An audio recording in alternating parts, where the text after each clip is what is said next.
Hey YouTube, Hans here with CNC Mini Mill Project.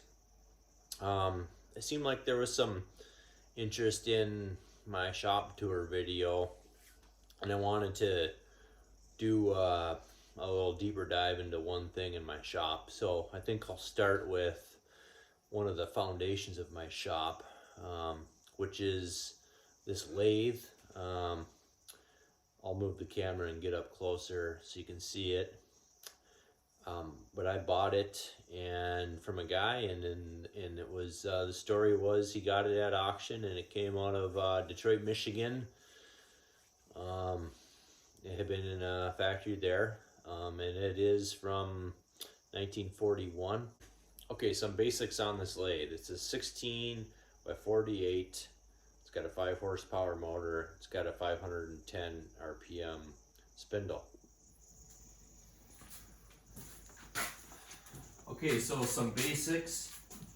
This is called the tail stock, and you can put tools in there. This is a Morse taper 3, which is a really common taper, like that.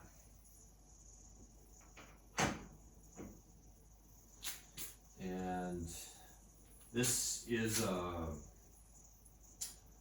it's a 16-inch swing engine lathe, so you can do a 16-inch diameter, and then it's 16 by, I think this is 48. So if you take a tape measure and you go from the chuck face to the end of the bed here, it's 48 inches. I think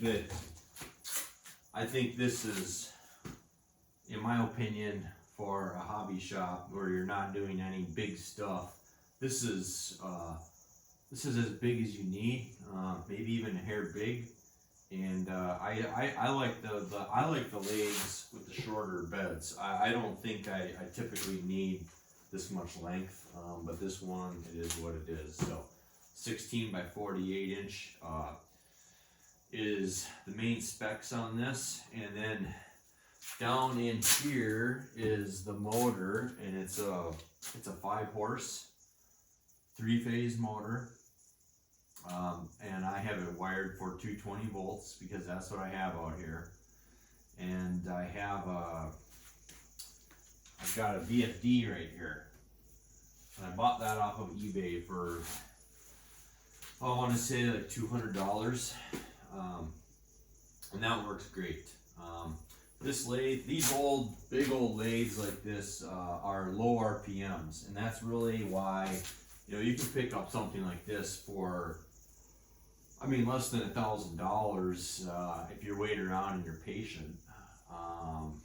It only goes, to 510 RPMs, but it does everything an engine lathe needs to do.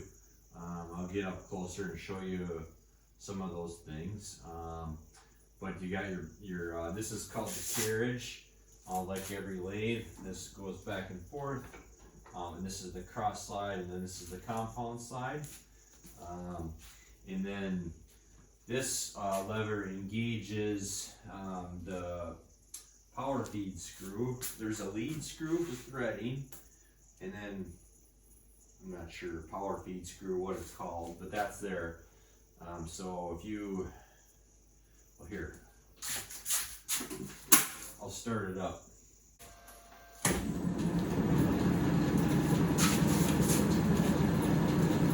So this engages the power feed shaft down there. If you go that way, this lower one turns. That's neutral. Then if you go that way, it engages the lead screw threading. Now you can go power feed on the cross slide or the Carriage. And so you have to engage the power feed. And the way this one works is there's these knobs that engage. So tighten that up. Now that's engaged. So go like that, I get that turning. And then to move it, the way this lathe works is if I want to go this way, I turn it that way, and you can see the wheel turning. If I want to go the other way, I go like that. And if I want to do the cross feed, then I loosen that one up and tighten this one. And now this one's going in, and likewise. And if you're going to do threading, you engage with a half nut right here. And the way that works is you just go down like that. So I'll get a little bit closer for this. For threading on a lathe, you have to have this dial engaged, and depending what you can see it's turning now, it's on the screw. And then I look at it, and when I get to the right number on there, then I lock it in. And then I know I'll start it in the right place. If you look up manual threading, that's what they're talking about. I will show you a cool thing about this lathe. Watch this. They're both turning. So this actually gets you a 45 degree. You can turn 45 degrees, which is really cool. So that's a neat feature that I don't know if a lot of lathes have that or not. But when you have a manual lathe, being able to turn 45 degrees is actually pretty nice. So right here is the gearbox where you can change the threading, and there's a chart right here, and there's a lever A, B, C, D. You put that where you want it, and then there's a number, and that changes your threads per inch or the feed rate. Then I'm gonna take this out and show that over here, this is the change gears on the side of the lathe. Kind of hard to see, but this is one that this small one is in here for threading. There's a larger one in there for a fine feed option, but all these painted numbers are different gears with different teeth counts. The way this lathe works is that if you aren't going to run the power feed, you can disengage. Here, I'll show you what the change gears do.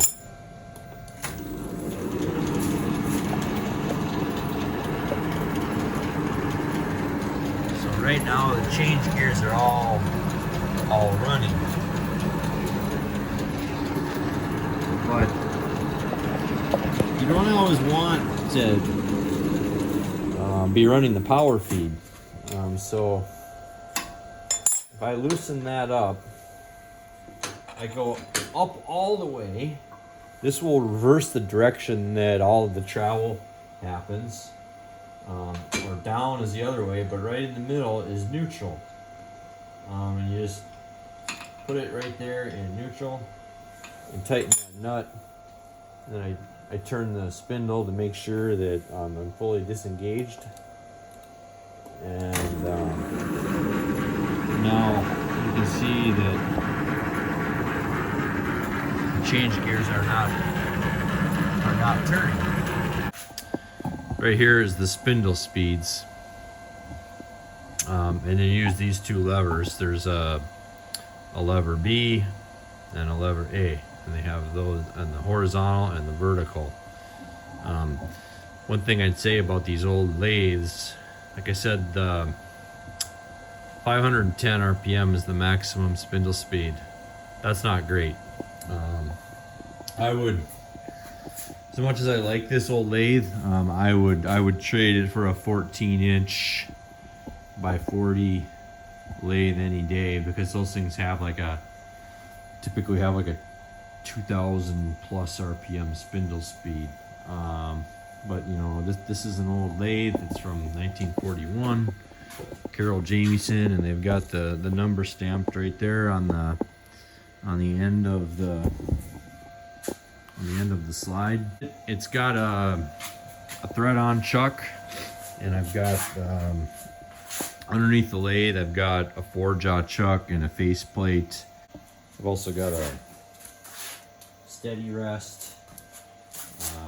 All that stuff came with the lathe, so you know, it's been a great lathe, and I'd say don't be afraid to get one of these. Learned a ton on it. Eventually I'll probably get something newer and nicer, but you know, I mean this thing has paid for itself so many times over, that it was a great purchase. The other thing I want to show is back here. I have this dust shield on here, but that is a taper attachment, and you take this shield off of here and tighten this nut down, and then the nut right here is what moves when you turn this. That gets disconnected. You just literally take that out, and then tighten down this bolt here, and then when you move the carriage, this bar is at an angle, and you can see this wheel, and there's some degree graduations right there. That whole bar sweeps back and forth at an angle, and there's like a cup on here, and it slides on that bar at an angle, and you change that angle, and then with this being tightened down, it pulls the entire cross feed back and forth at a real controlled rate. Well, that's all for now. I hope you enjoyed the video of my lathe, and I'll do another piece of equipment or tools next time. Thanks for watching.